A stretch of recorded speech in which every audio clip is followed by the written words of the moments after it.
five, 10? No, I just need ones. I'm not gonna work at the bar anymore. I've been there too long. So what are you gonna work? Art stuff. I think it'll work. Good luck. Thanks.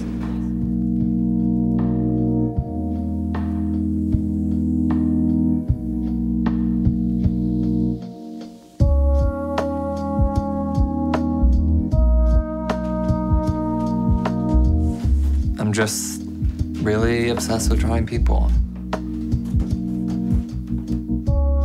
I have a mental catalog of random details. I remembered a silhouette. This person's really distressed jeans, and then that person's too tight tube top. And then you kind of like recombine them in a way that feels off, but then somehow works. That's very New York, where it's just like a combination of all these crazy things living next to each other. The way that you recontextualize the thing is like what makes it cool again.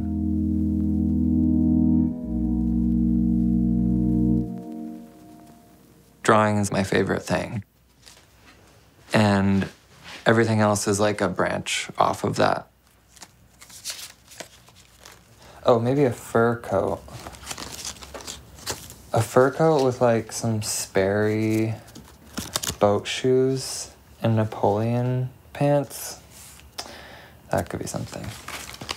I made a Tumblr to store images, but I don't want to have to like get on my computer or my phone. So this is like my new invention that's actually helping me a lot.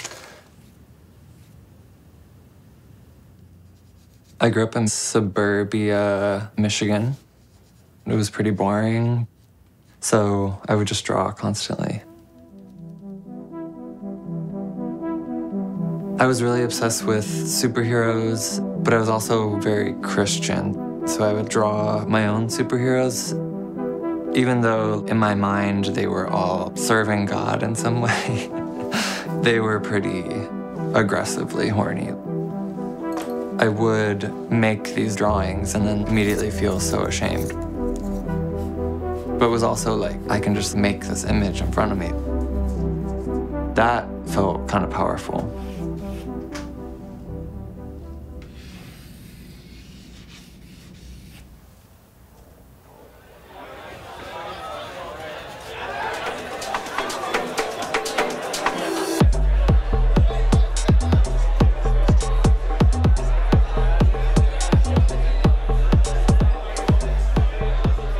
I like the more exaggerated pose.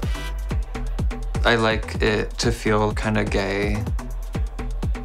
If I'm not looking at a photo or a person or a mirror, I am like kind of doing the pose myself. You just feel that intensity in your own body when you are hitting the pose.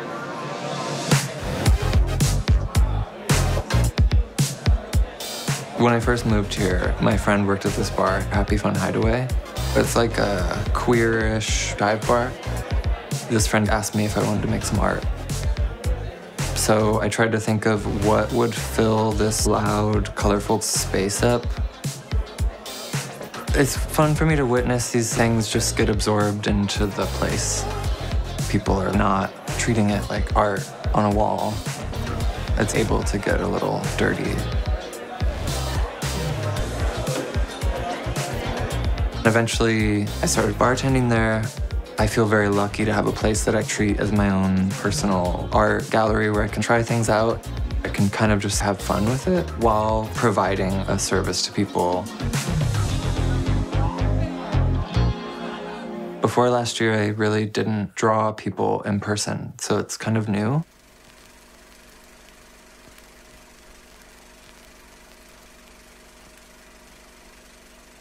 It's very intense drawing someone. It's psychological and kind of sexual.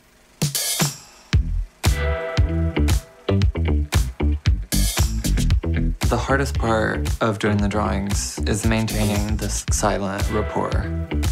Even a partner, you don't just stare at them in the eye for an hour. Some people, it does become emotional. Some people, it feels kind of erotic.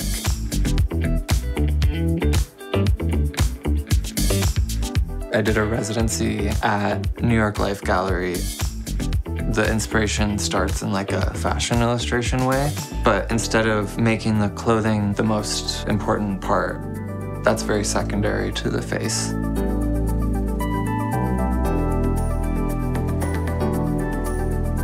Since then, I've started to make house calls to people's homes and draw their portrait.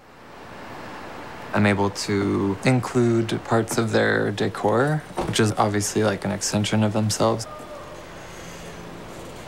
Hey there, come on in. Oh my God, wow.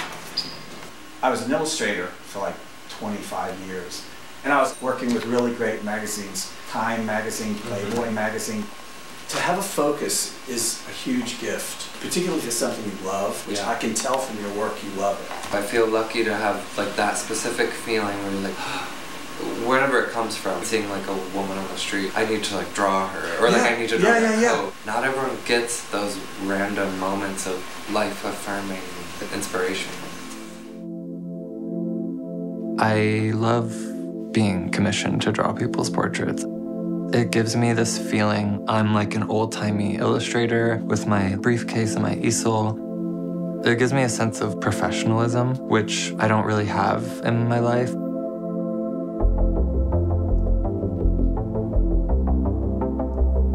Blue Boy, which was a gay magazine, Blue Boy, saw my work in Viva, and they started using me. Ideal Isn't it? scenario. Isn't it? They were heaven. Like during AIDS, I drew all the time. That's where I would go. It's where I could have control.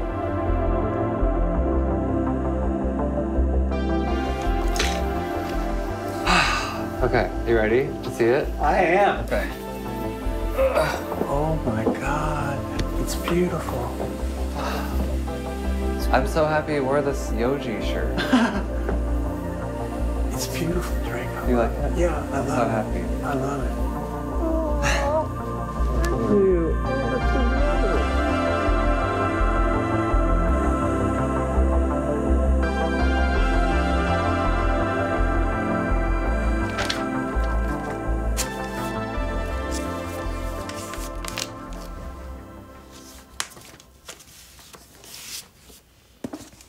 A few years ago, me and my boyfriend started collecting all these old gay porn magazines.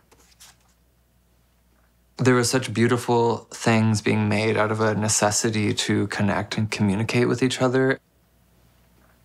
There's something intensely real and compulsive about it.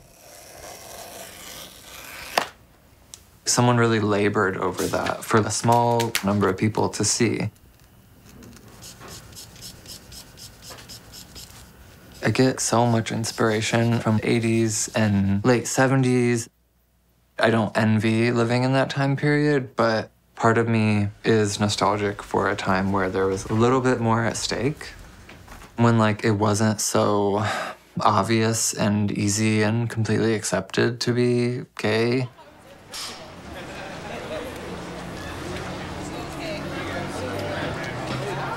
Sometimes when people talk about my drawings and paintings, they say that it's celebrating queerness and community, and it's not.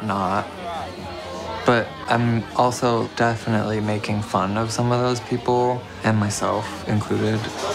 We have a performance. Are you ready to see a show? It would be a little weird to just celebrate these people because they're queer. We have Pussy Heaven tonight. Thank you for coming to this farewell party for me and Greg. I like having this ironic, funny, tacky, ugly, annoying thing, but then bring it around so that at some point there's like a meaningfulness that is maybe hard to put words to, but that feels like heartfelt.